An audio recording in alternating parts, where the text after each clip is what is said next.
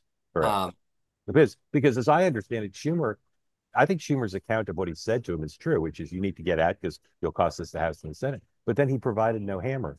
Biden said thanks for the opinion, and then it didn't get out. I don't think Schumer got him out. I think well, and Pelosi did. that was Pelosi's Yeah, frustration correct. was that both Obama and Schumer were just kind of in private lurking around, whispering to him, but nobody was kind of pushing him off the cliff.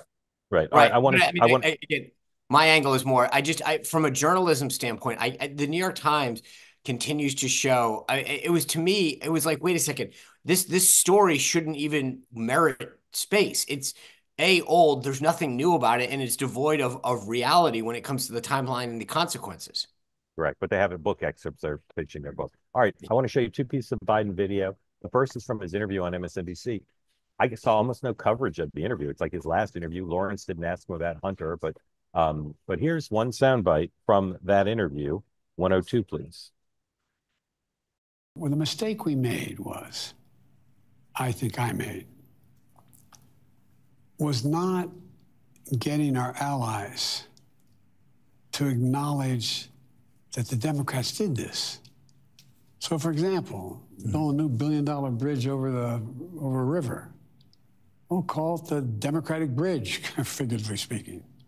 Talk about who put it together. Let people know that this was something the Democrats did, that it was done by the party. That's different than me writing a check and me signing a check and saying, I did it. I'm not a very good huckster. I mean, you know, that wasn't a stupid thing for him to do. It helped him a lot. And it undermined our ability to convince people that we were the ones that were getting this to them. And so, but I don't think, ironically, I almost spent too much time on the policy, not enough time on the politics. Because, I mean, you know, you have some senators in Congress, Democratic senators in Congress saying, well, you know, Joe Biden did this, and this is done by so-and-so and so-and-so, and this is the new, you know, built by the Democratic Party kind of thing. Let people know who was responsible for this happening. But it just seems, I know it sounds so stupid to say it, almost bad taste. All right. I may get the day book wrong sometimes, but I don't use the word ironically incorrectly. I want to show you guys one more video and then get your macro. By the way, reaction more to- people just saw that than watched it saw last it on night. Lawrence. Okay. I want to get your reaction to the Biden final days with all these decisions. He pardoned a bunch of people this morning, and there's more rumors and more pardons and other things. But 107, please. This is a White House video that they put out.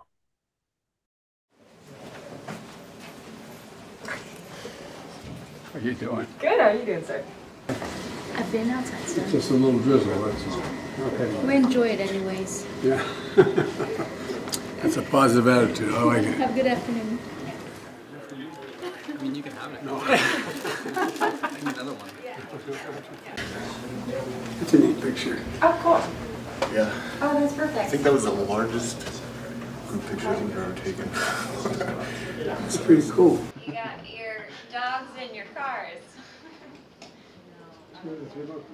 How's this promotion working? Oh, it's good. It's good. I think this is up there, but it's good. We miss you. Oh, thank you. Just came out to say hi. Thank By the way, can you make me a milkshake? Yeah, there's even like 5 minutes. All right. Is that okay? That's good. Absolutely. You're welcome. Miss you, pal. I miss you Come up too, and sir. see us once in a while. I will. All right? All right.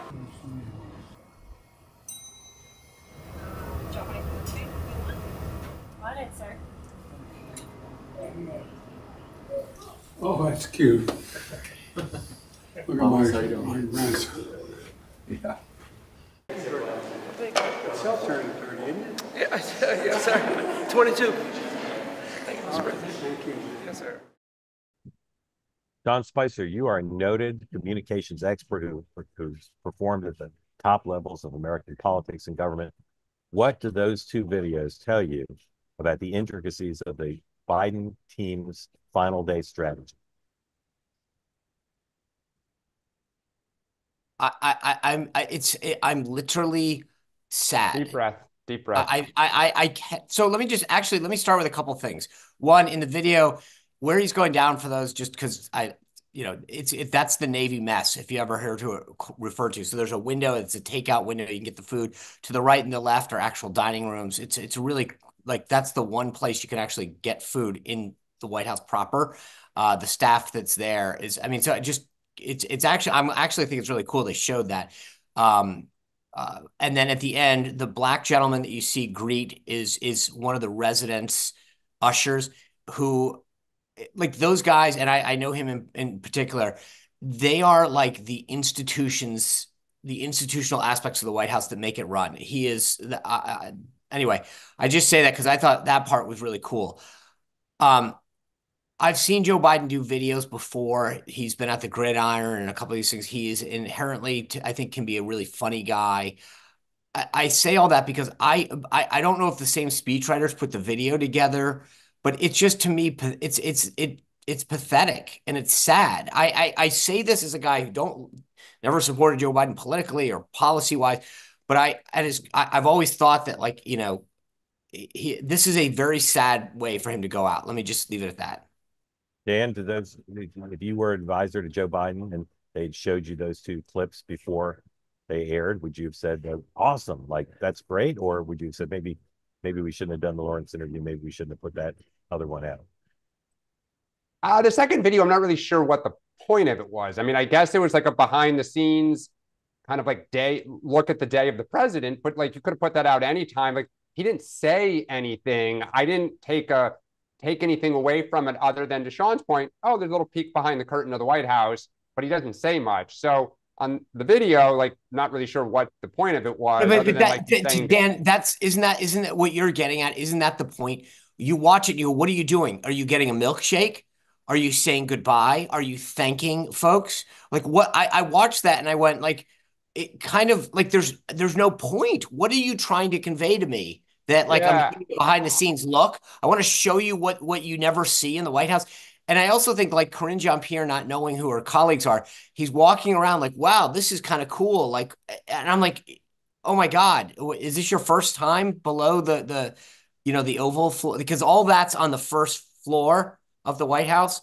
And I don't, again, I was like, what is the point of this? And why the heck did you release it? And what do you guys think of his message to Lawrence regarding why his administration didn't get as much credit? Yeah, I mean, so I've got a couple thoughts on that interview. I mean, I actually thought it was kind of like the good, the bad, and the ugly, and it laid bare all the frustrations of his presidency. I actually thought the good, at times he like thematically tied together why he did what he did on infrastructure, the CHIPS Act, how it relates to foreign policy, how we can be more competitive, that I thought belonged in his farewell address. Like, that was the kind of like, here's why I did stuff. And even the message of too much time on policy versus politics. We can argue about it and say how kind of ridiculous that whole thing, but it's a statement of like, I got some stuff wrong. I didn't necessarily focus on some things I probably should have, right? I'm a one-term president after all. So I thought that was good. And I wish they had frankly done the thematic stuff 18 months ago when he was getting ready to run for re-election, to be like, here's why I made the choices that I did, and here's how you will benefit from it, even though it may not feel like it today. Give me some more time because there's real opportunity here. The bad, when he talked about in the beginning the concerns of his farewell address, they were nonsensical. I mean, he hopped all over the place and couldn't finish thoughts. It showed he still can't talk about inflation. The Larry Summers back and forth was cringe-inducing. Although I will say, at least he had an argument. It was either a recession or inflation, and God damn it, I wasn't going to allow a recession, which, I don't think it's a great answer, but it is an answer. And then lastly, just the ugly. The beginning of that interview, like the one debate he did, really showed an old person who couldn't put thoughts together. I thought where he knew the stuff like foreign policy, it came to him. He could put whole thoughts and sentences together and kind of move along in what he wanted to say. In the beginning of that interview, it was hard to watch. And I thought, oh my God, if this is 48 minutes of this, this is really embarrassing and sad. It got better like that debate did, but I don't know how many people got past that opening part or even watched this it. goes back to this theme, right? We've talked about this over and over again. The video, the speech, the pardons. I mean, he talks like, literally what he said to Lawrence last night, and I didn't sell this well. And then we wake up this morning, 2,500 people pardoned.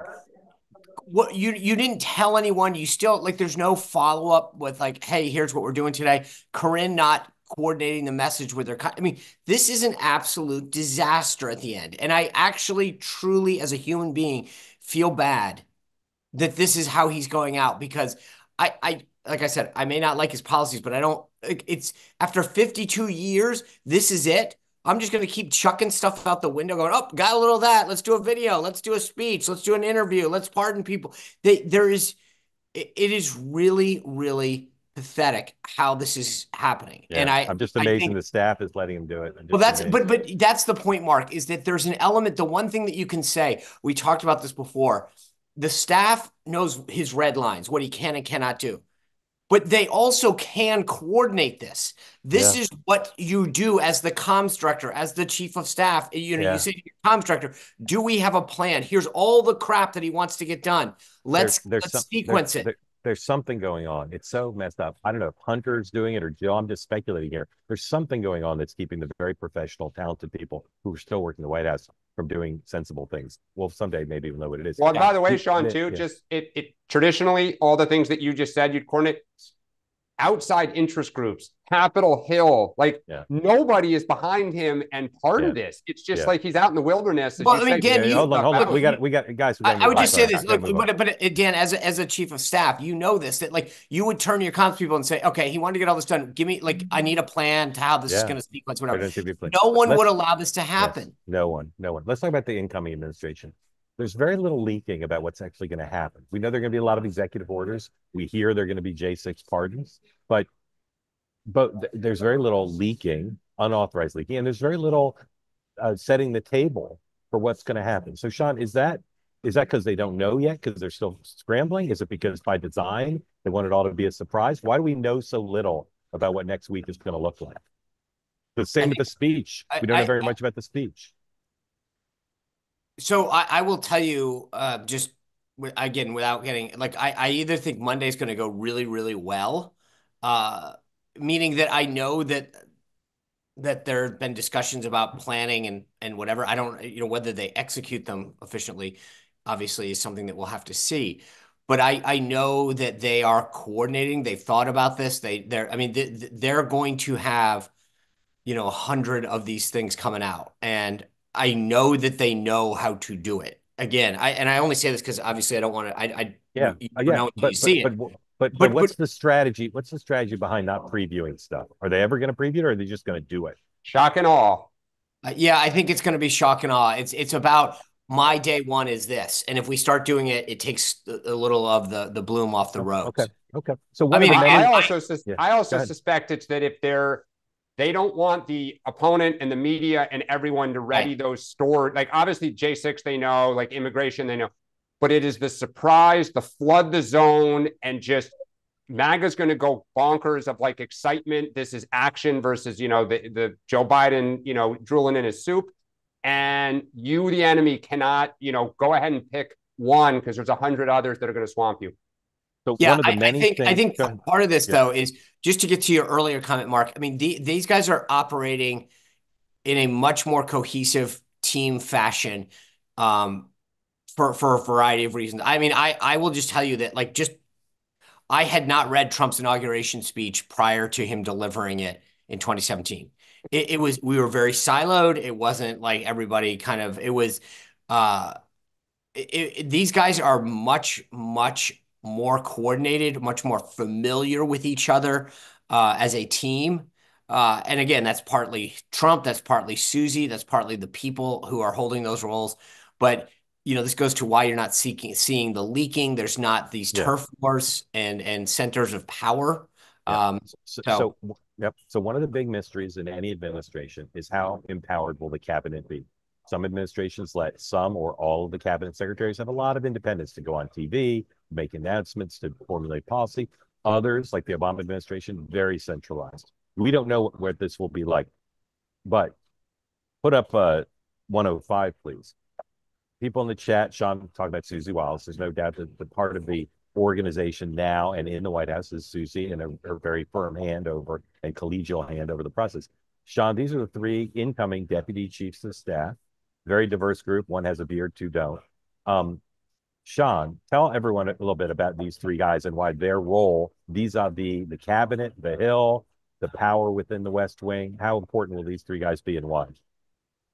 Well, actually, also Stephen Miller's one, right? Yeah, I think. and Stephen Miller. I left Stephen Miller out because he's better known.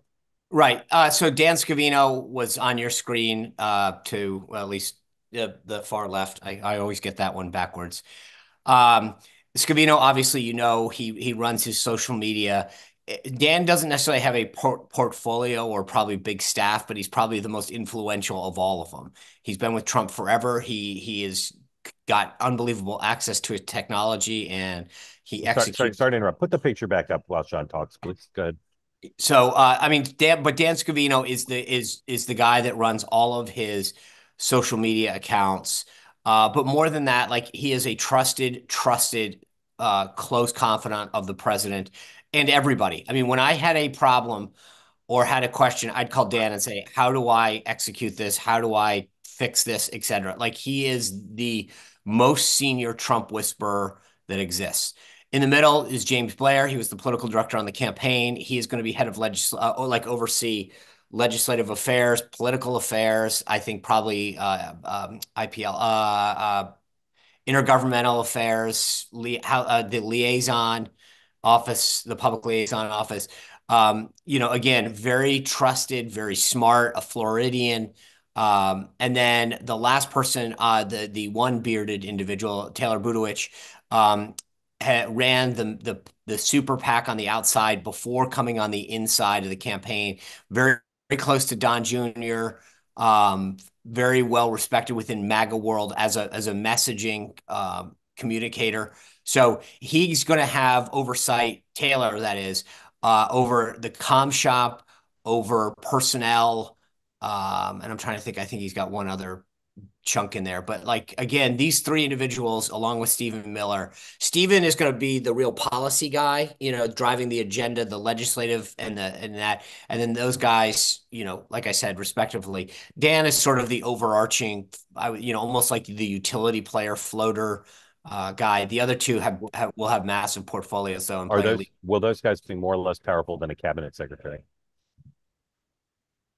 I think Stephen will be more powerful than a cabinet secretary when it comes to driving the agenda and legislation, whatever. Like I said earlier, if I wanted to get something done or a message out, Dan Scavino by far is the guy that can tell you whether it will fly and can execute on that. I think when it comes to if you wanted somebody appointed for something, even though that's in Taylor Budowich's how I think James Blair is a go-to guy when it comes to he is very trusted on the strategy. I'll be like a Democratic senator. Please answer the question. Are they more or less powerful than a cabinet secretary?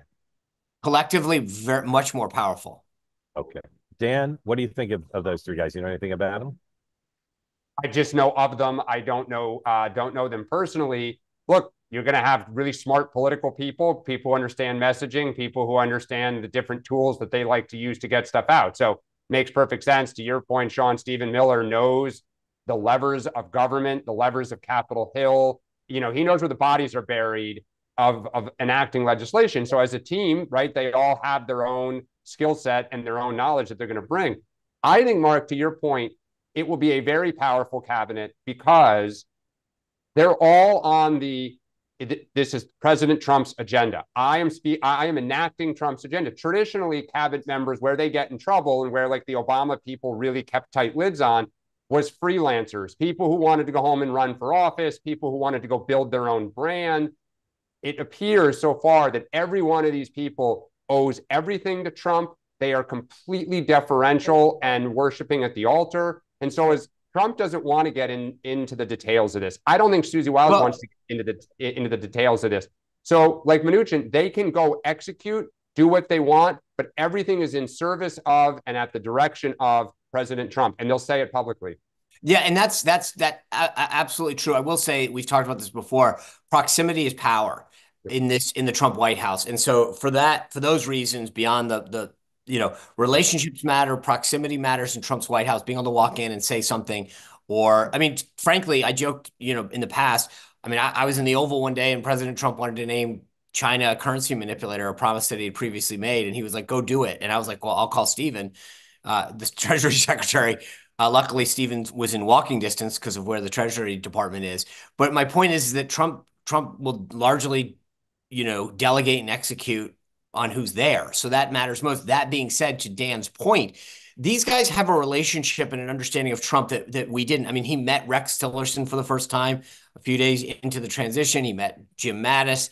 The Bassett's, I mean, you think about Sean Duffy or Linda McMahon, or I mean, you can go down the list, Pete Hegseth. These are people he's talked to, he's has a relationship with for 5, 10, 15, 20, 30 years. I mean, the McMahons forever.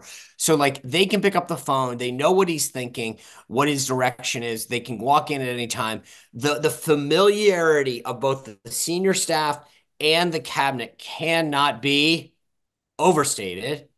Yeah, it definitely can't because be overstated. that makes a huge difference. Yeah. Real quick, and again, if you want to get in on the conversation, please raise your hand. If you've never been part of it, we'd love to join today. Sean, what's in it for Donald Trump to pardon Mayor Adams?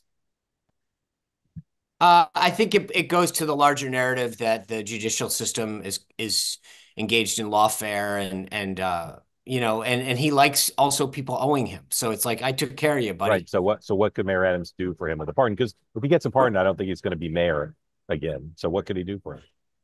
Well, at least in the interim. And I also don't know that's always the calculus. Like, how long are you going to be helpful to me? I think but I think, in the short term, I got some potholes that I need fixed outside Trump Tower. Dan, if Mayor Adams gets a pardon from Donald Trump and tries to run for re-election, will being pardoned by Trump kill him in the Democratic field or not?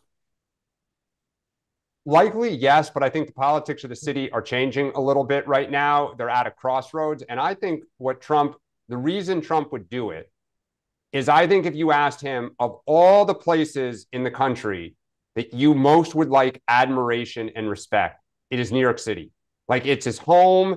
It still, I think, gnaws at him that he couldn't get into elite social clubs and country clubs, and he was always rejected, and he's kind of grinding down the opposition. And I think if he could pardon Adams, work with Adams for the next 10 months, if crime, gets better, if the immigration stuff is dealt with, the idea that there could be a headline in the New York Times in the fall that Donald Trump helped make New York City better and is owed credit. If he could end his political career at the top in New York City, I think it's so tempting for him.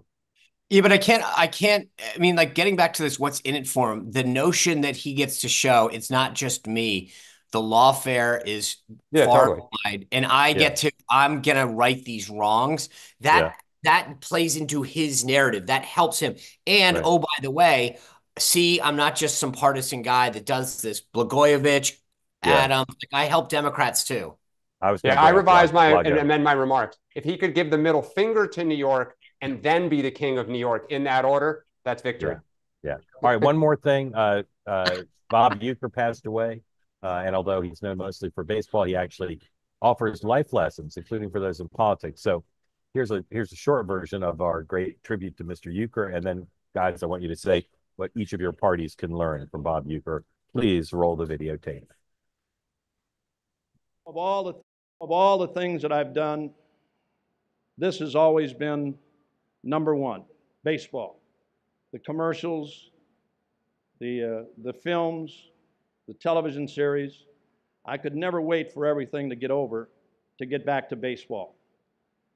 I still, and this is not sour grapes by any means, still think I should have gone in as a player. Thank you. Thank you very much. Goodbye, Detroit! Hello, New York! You know, one of the best things about being an ex-big leaguer is getting freebies to the game. Call the front office, bingo. And once these fans recognize me, I probably won't even have to pay for my light beer from Miller.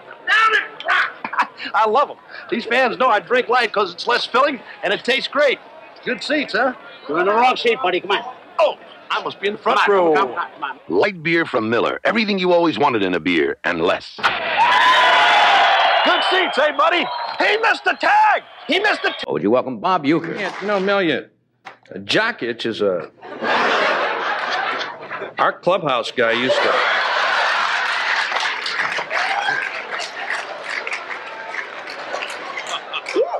The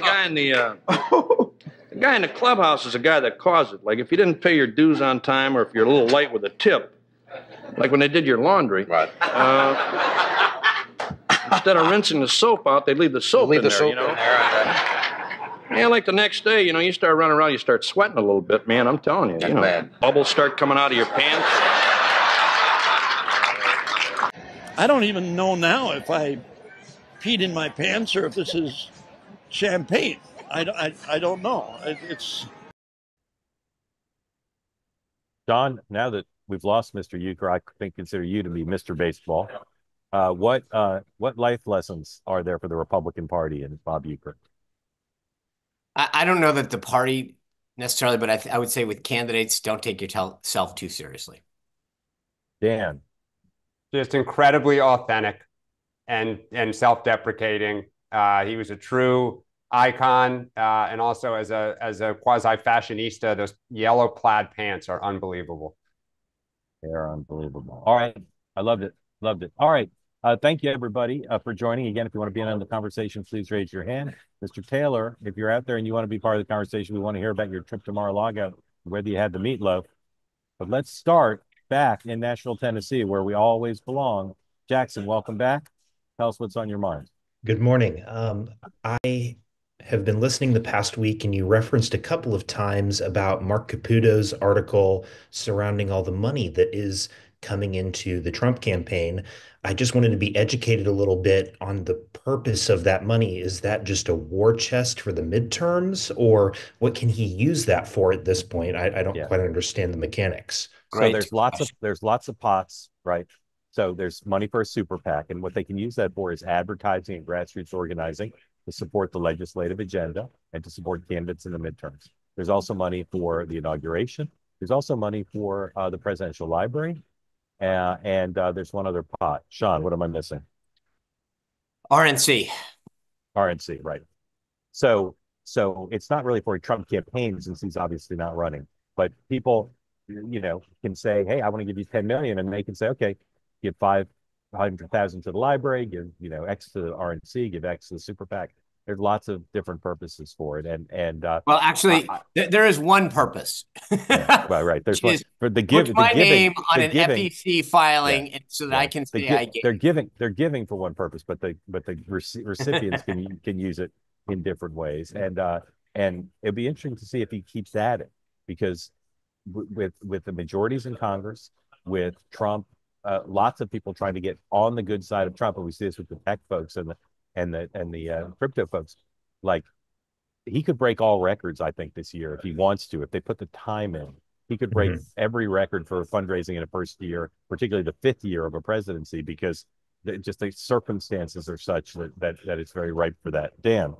Absolutely. You always want more money. You always want more than your opponents. You can never have enough. No, but I mean, I'm serious. Like, when you think about politics, you know, his attempt to hold the House in the midterms, you know, will be everything. They don't want the last 2 years with Democrats with subpoena power and dragging officials up there all the time. So, you know, I'm sure he wants the biggest and most beautiful presidential library ever. I'm sure he wants to try to, you know, win the midterms. And so they'll just keep doing it. And as long as he remains, and I'm going to say this with political respect, transactional and vengeful, companies will remain begging at the table. Sean, can they say, let me say one quick, real quick. Sorry.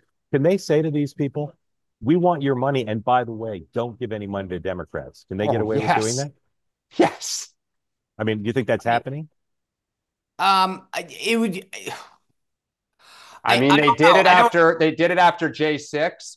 Democrats did to companies. I got phone calls from members of Congress saying, you guys better not give to them. It was very uncomfortable. I think the difference, so the answer is, can they? Yes.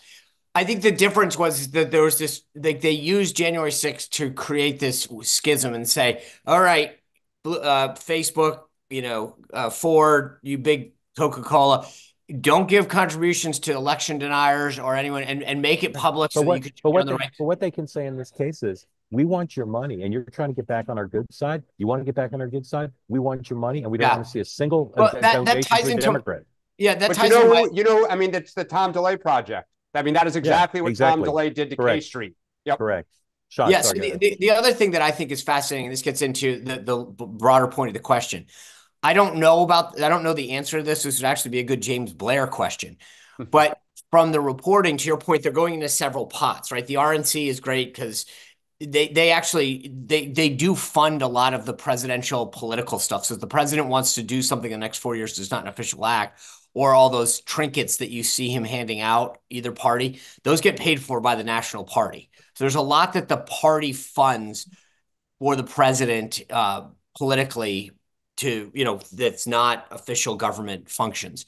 So there's a point on that. Obviously the super PAC can pay for a lot of the air cover and support advancing the policies.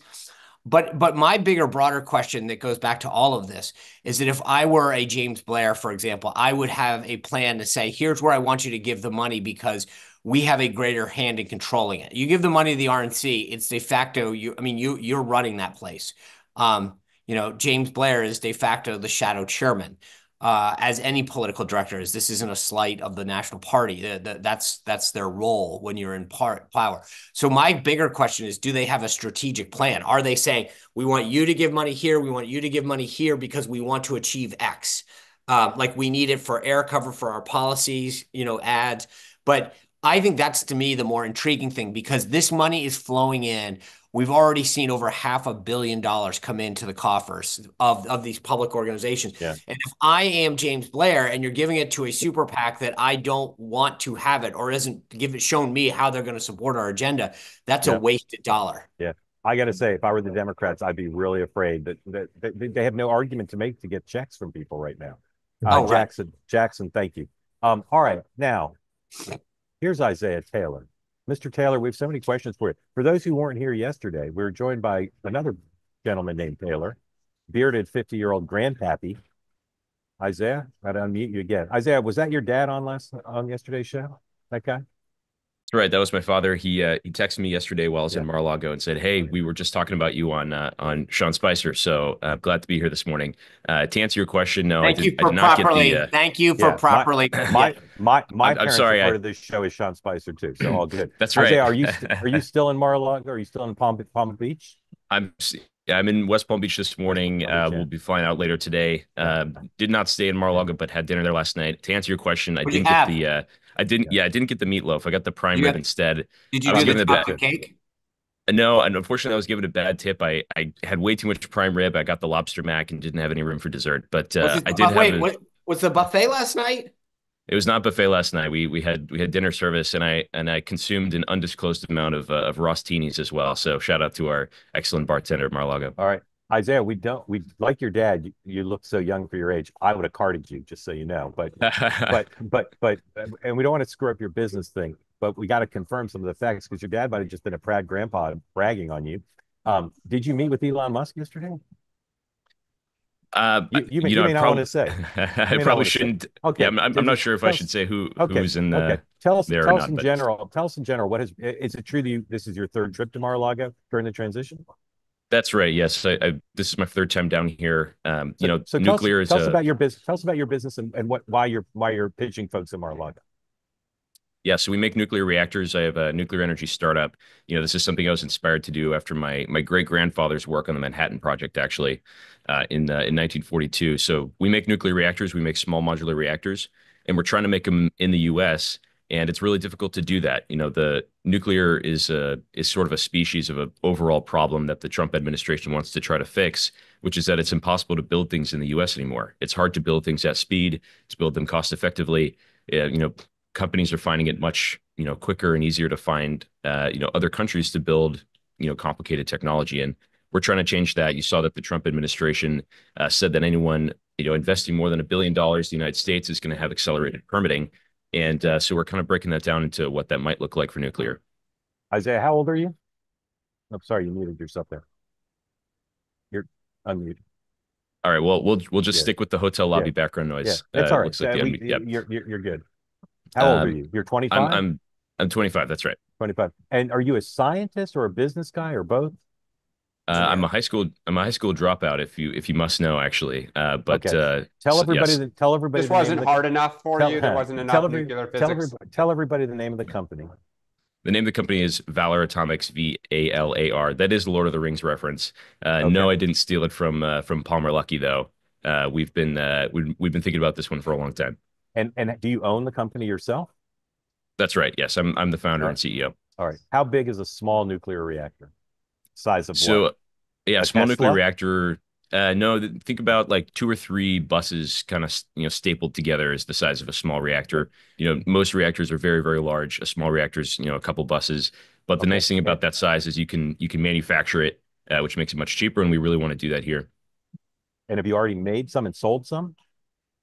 So we have a test reactor, a prototype that's currently being built in Los Angeles. We're about a month out from that being complete, and we're looking for the place to turn on our first reactor, hoping it's the United States. And who are you looking for to be clients? Utilities or cities or? Nuclear is it's the key industry to many things. It could be the key to AI, right? We have AI data centers that need to turn on, metals, advanced manufacturing, robotics. There's a massive demand for energy right now. And we're really in a crisis. I mean, one of the things that I'm talking to the administration about is the fact that China currently has 30 nuclear reactors under construction, and we have 0. Now, not many people realize in the United States, there are 0 commercial nuclear reactors under construction, and China has 30. And if we want to win on AI and we want to actually be able to have these data centers in the United States where we can, control them from a national security perspective, we need to be able to have the energy for them. What kind of waste do your reactors produce, and how is it disposed of? So we do create nuclear waste like any nuclear reactor, but very small volumes. I mean, TRISO fuel is our fuel format. It's an extremely, extremely safe type of nuclear waste. But all kinds of nuclear waste actually are quite safe. There's a lot of public misunderstanding about nuclear waste. It's extremely, extremely small, which makes it very manageable, proportional to the amount of energy it produces. Where do you send it? Yeah, is your company involved in figuring out what to do with it, or that's up to the client? So we will own and operate all of our own reactors. And generally what the solution has been to nuclear waste over the last 60 years is essentially just to stack it next to the reactor.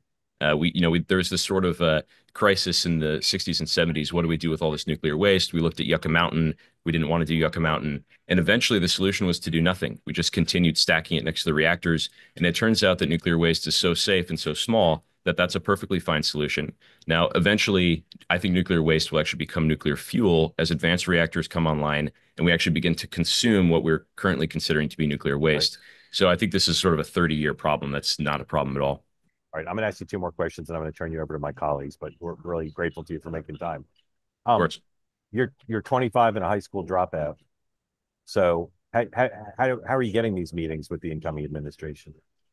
Like I know you've got a great pedigree, but do you have competitors? Like what's your calling card? Because no offense to young people who dropped out of high school, that's fantastic that you're so successful despite that. But how do you convince people that you got the goods?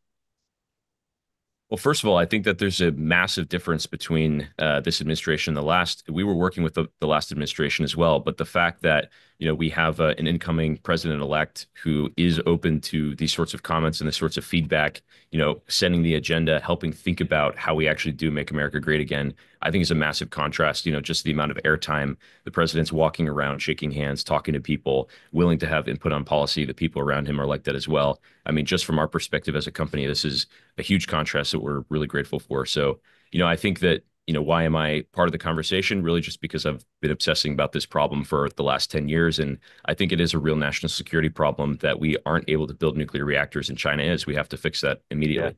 You started obsessing about it when you were 15? That's actually correct. Yes. Okay. Like I said, my great grandfather was a nuclear physicist on the Manhattan Project. I've thought about it for a long time. How many employees do you have? We have 33 employees. We're based in Los Angeles. And are you fully capitalized? Are you raising money?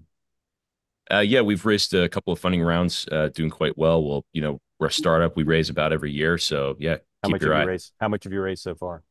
We've raised $21 million so far. Do you want to invest in a fledgling video first media platform. Just kidding.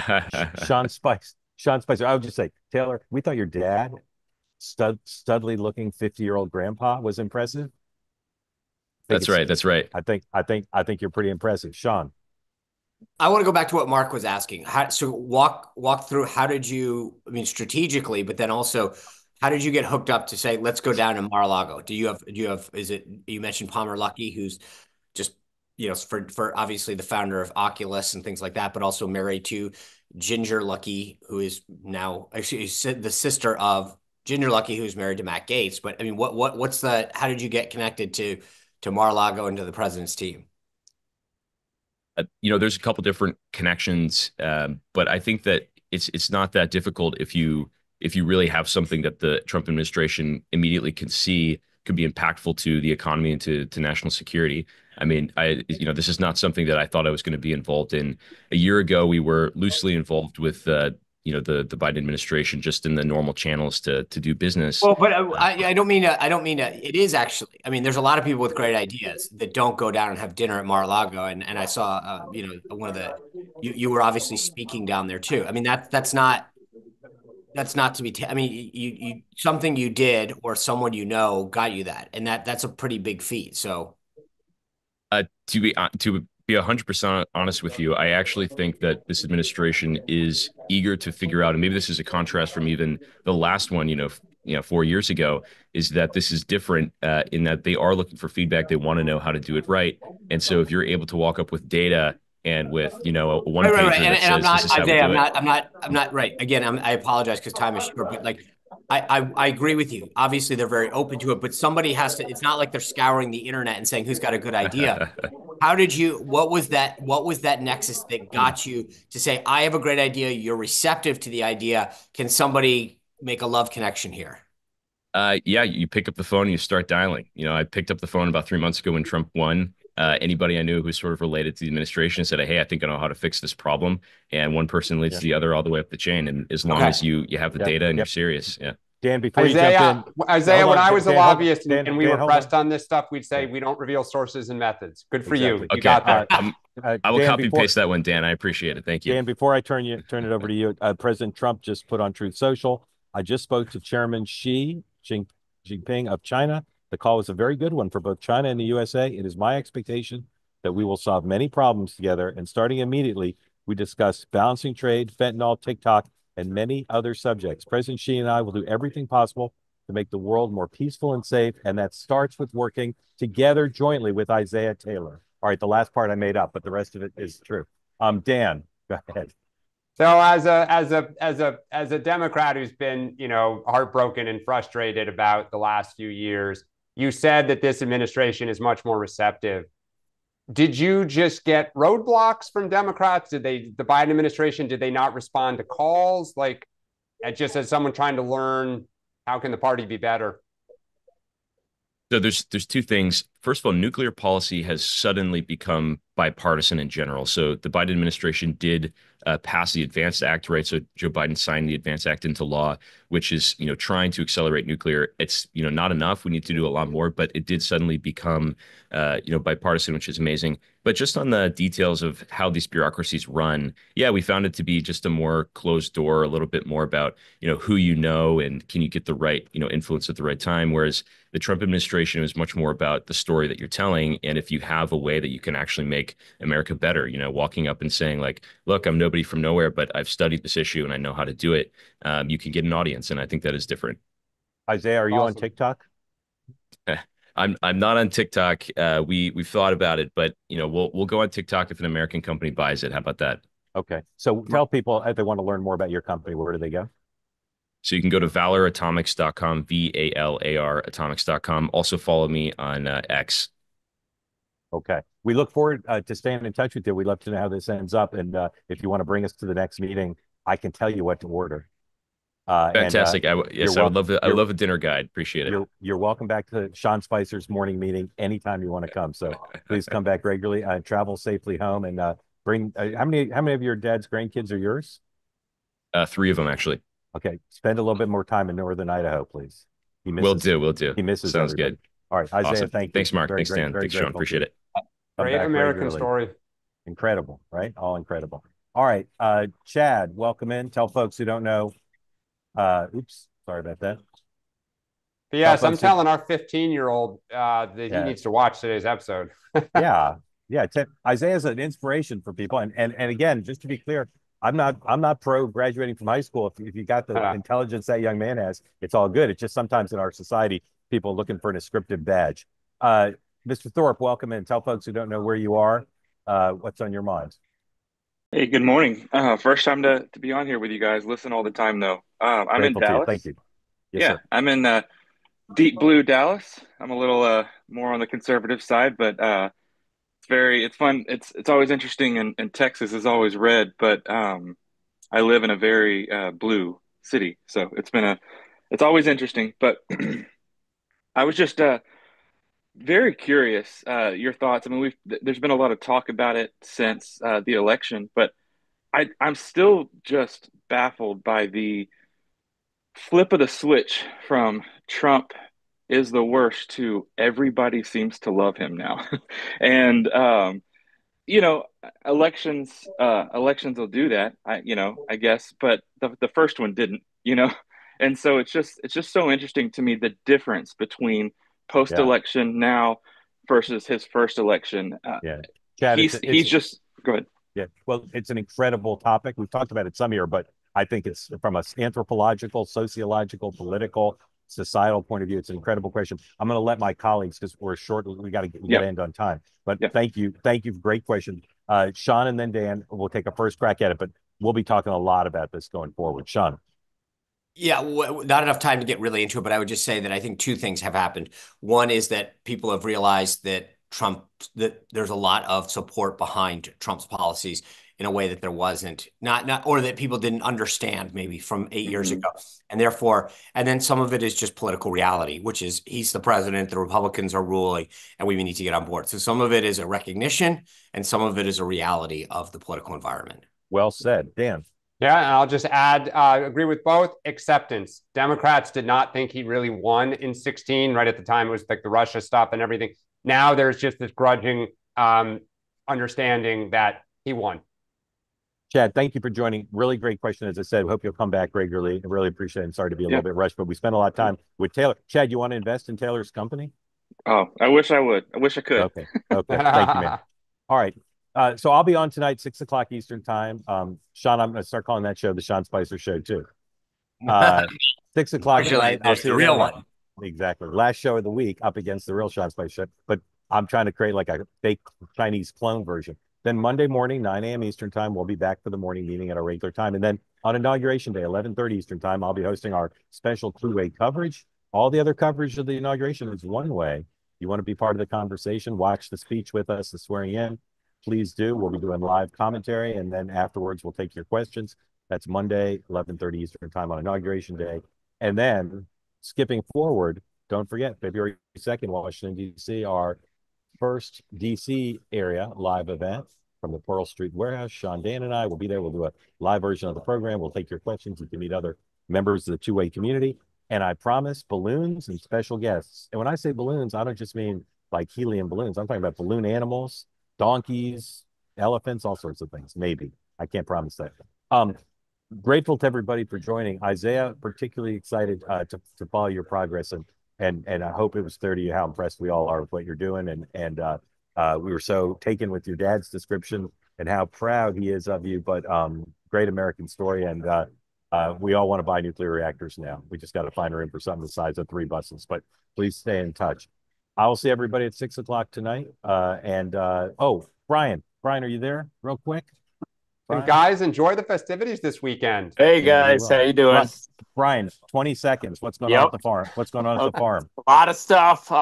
Chapin, at Chapin Road Farm on Instagram is the best way to keep up with everything going on. But give us one highlight. Tell us one highlight. I'm starting to become an auctioneer at Golden Gavel Auctions. $1 bid, bid 2, bid 3, sold. So okay, do that again. Do that again, but twice as fast. $1 bid, bid 2, bid 3, bid 4, bid, sold. I'm learning. I'm new still, but I'm getting good at it. That's pretty good. All right, we look forward to that. Yeah, Golden Gavel Auctions in Connecticut. I've been getting farm equipment, and they're training me to be an auctioneer. Awesome. Sean, what do you have to say about that? Get me a good deal on something. I got you. Goldengavel.com. You can see everything All that's right, every Thursday. And I tell got a lot of everybody, crap that I should probably sell too. So tell everybody again, Brian, if they want to get updates on the farm, where do they go? The best is Instagram at Chapin Road Farm, CHAPIN Road Farm, and you can contact me directly that way. All right, Brian, thank you. All right, thanks again, everybody. I'll see you at 6 o'clock tonight. Dan, I won't see you in Washington. Sean, put on your dancing shoes, dude. I'm going to be dipping you. To the victor goes the spoils. Enjoy it. All right, thanks, everybody. I'll see you at 6 tonight.